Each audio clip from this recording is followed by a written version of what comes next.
Good morning and welcome back to another video, and today we will be going down the top 5 best mining farms that you can do in 8.3. Now just stick around and enjoy the video. Coming in at number 1 we have the Elementium ore farm. Now this one is located in Oldham. This one is a pretty reasonable farm in order to do, and it provides you with a lot of Elementium ore along with a 10 ton of pyrite ore. Now pyrite ore can be smelted into pyrium bars, which are used for the Vial of the Sands. This means that they will sell faster than the Elementium and therefore will be kind of the main thing that you will be going for. You basically follow the route around Oldham, which is on the screen right now, and in an hour you're relatively going to get quite a lot of Elementium ore and a fair amount of pyrite ore. Now aside from that, you also do get a hold of a load of volatiles, which is volatile earth, water, fire and air. Some of the volatiles actually sell for a decent amount of gold, so that is added on to your farm and provides you with a decent amount going forward. Now if you do have an alchemist, you can also increase your gold per hour for this farm by crafting the true gold bars. Now the true gold for this is done through alchemy, and it's done as a transmute. This is done by getting 10 volatile fire, 10 volatile water and 10 volatile air. Now combining these together with 3 pyrium bars, you are able to craft 1 true gold. This means that you're going to get a decent amount overall for this farm, and used effectively in conjunction with alchemy, you can increase the gold per hour from this quite substantially. Now coming in at number 2 we have the Thorium ore farm, and this one is located in Silithus. There is a sister zone which can be used, which is the winter spring farm, but mainly we will focus on the Silithus farm, mainly for its simplicity and its overall effectiveness of getting the thorium ore and arcane crystals, which are the keynote item that you will be farming for. Arcane crystals come from the thorium ore deposits, and you are able to pick up a sizable amount of these. Over the span of a farm, you can average anywhere from around about 13 towards around about 22, depending on your drop chance. Now, arcane crystals are actually used in order to create arcanite bars in conjunction with 1 thorium bar along with 1 arcane crystal to create 1 arcanite bar. This is used for crafting loads of old world vanilla items, and along with that is used to do the legendary quest for the bindings of the Windseeker for the Blessed Blade of the Windseeker. This means that it has a reasonable demand, and arcanite bars can actually be sold. These can be transmuted for a 0 cooldown, and that means you can do it as many times as you bloody well want.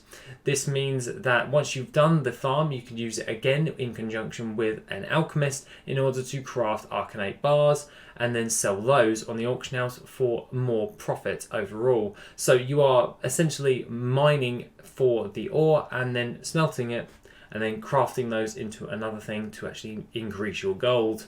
Now coming in at number 3 we have an oldie but a goodie, and it's one that I've banged on about for years. It is the Winter Grasp farm for SARONITE and titanium ore. This one is pretty dead simple. All you have to really do is follow the route on the screen, but you will have to bear in mind that if you do this, the PvP battles will dismount you if you are flying around. Now along with that, if you are flying around with this and you do get dismounted, if you are a druid, do this before the debuff actually comes off and dismount yourself and then remount while you're in mid-flight. This will make it a lot easier for you. If you are not a druid, there is really no way in which you can actually get around this, and mainly it'd be better off suited if you just go with a ground mount for this farm. That's the only problem with this farm, even though it's like one of the best farms out there. This one averages on a server from anywhere from around about 18,000 towards 30,000 gold per hour, and it also provides you with a load of the Eternals and old school Wrath of the Lich King gems. It also means that you're going to get 10 ton of titanium ore alongside with SARONITE ore as well. Now using these, you might want to take into consideration after doing this farm is either smelting them into their respective bars to increase your gold for the hour. Aside from all of that, you can also use your transmutes once again for alchemy, and therefore creating Titan steel bars from the hour using using your smelting, and also using your transmute with your alchemist to create from 8 saronite bars in order to create 1 titanium bar, and then you will be able to increase your gold per hour that way as well. So in conjunction with smelting and alchemy, you can also increase this gold per hour quite substantially. Now coming in at number 4, we have the Fel Iron Ore Farm. Now this one is located in Terakar Forest, and this is right next to Shathras City. Now this one is in the Outlands, so it is a BC farm, and this one is most likely one of my most favourite farms to do. The route is really simple in order to do, and it's just basically follow a suit, and this is basically just follow a circle, well, essentially a circle, and you can get so much more gold per hour for this. Now, aside from all of that, you do get adamantite ore, fel iron ore, and it's overall an all-rounder when it comes to the different types of ores you get from BC. Also, along with this, you do get deposits of thorium ore, which can increase your gold per hour quite substantially. Thorium ore, on the other hand, actually sells for a very high amount of gold. This is because it's such a rarity that the supply of the demand is quite low on a lot of servers. This means that thorium ore is in a very high demand, so it is maybe worth your time even smelting those into their respective bars in order to be used for later on use. Aside from all of that, that is pretty much what I have to say for number 4, because it's just such a dead simple farm. So let's move on to our last and final farm, which is at number 5.